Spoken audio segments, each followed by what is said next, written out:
Como sabemos, os holandeses tiveram uma passagem cheia de significado para a história do nosso estado.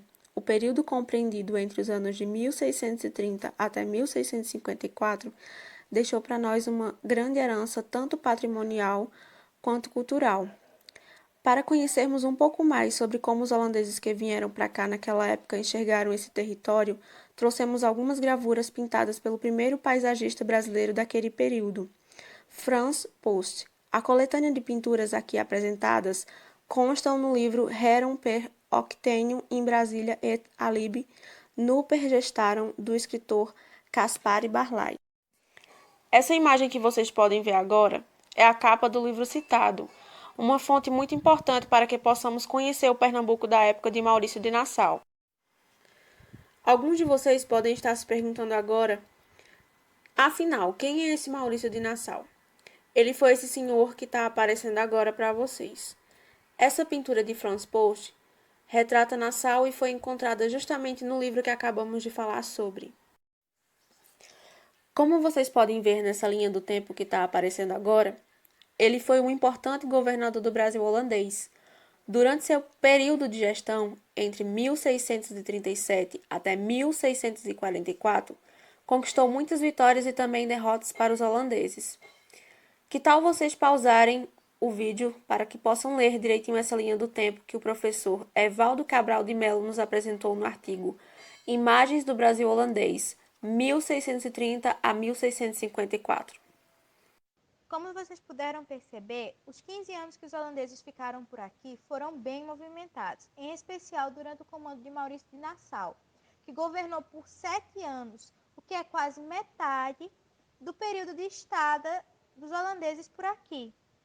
Em linhas gerais, quando falamos em herança cultural e patrimonial deixadas pelos holandeses nesse período de governo de Maurício de Nassau, podemos usar para falar sobre esse assunto as palavras de Alice de Souza e Ana Maria Nascimento, no artigo Herança Holandesa, o Recife de Maurício de Nassau, publicado pelo Jornal Diário de Pernambuco, no qual as mesmas citam: entre 1637 e 1644, tempo que governou em terras brasileiras, Nassau provocou mudanças e foi o responsável por muitos dos pioneirismos que tanto orgulham os pernambucanos.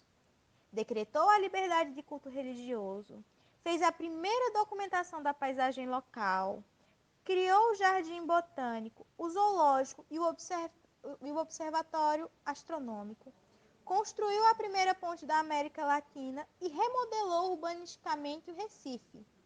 Essa imagem que está aparecendo enquanto eu estou falando com vocês é uma gravura de 1644, também feita por Frans Post, justamente dessa primeira ponte da América Latina, que leva o nome do Maurício de Nassau. Agora que já descobrimos quem era Maurício de Nassau e o que ele fazia, que tal vermos onde ele vivia? Essa pintura que vocês estão vendo é o Palácio de Friburgo, conhecido pelo povo como Palácio das Duas Torres, devido à sua arquitetura, suas torres altas e quadrangulares, com 5 pavimentos que remetiam à imagem de uma igreja.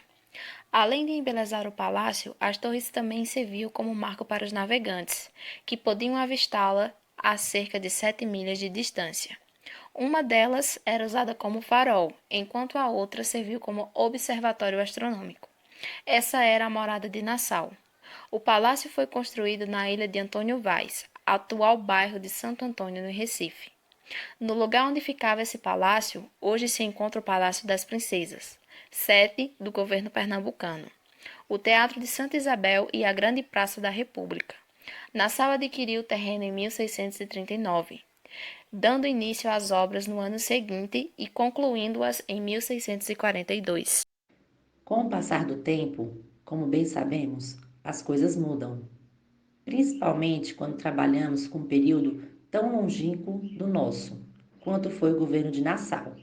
Estamos falando de séculos de diferença. E devido a diversos fatores, alguns dos monumentos que foram feitos naquela época já não existem mais. Esse é o caso do Palácio de Friburgo, ou das Duas Torres, se você preferir chamar assim. Como podemos ver nessa imagem que compara o antes e o agora do local, mudou bastante de lá para cá. Enquanto o Palácio das Duas Torres não existe mais, a primeira ponte da América Latina segue firme e forte, como podemos ver. Tais transformações contribuíram de maneira bastante significativa, tanto para o âmbito cultural quanto patrimonial, fazendo-nos enxergar um lado, em parte, ainda presente na passagem dos holandeses no estado de Pernambuco.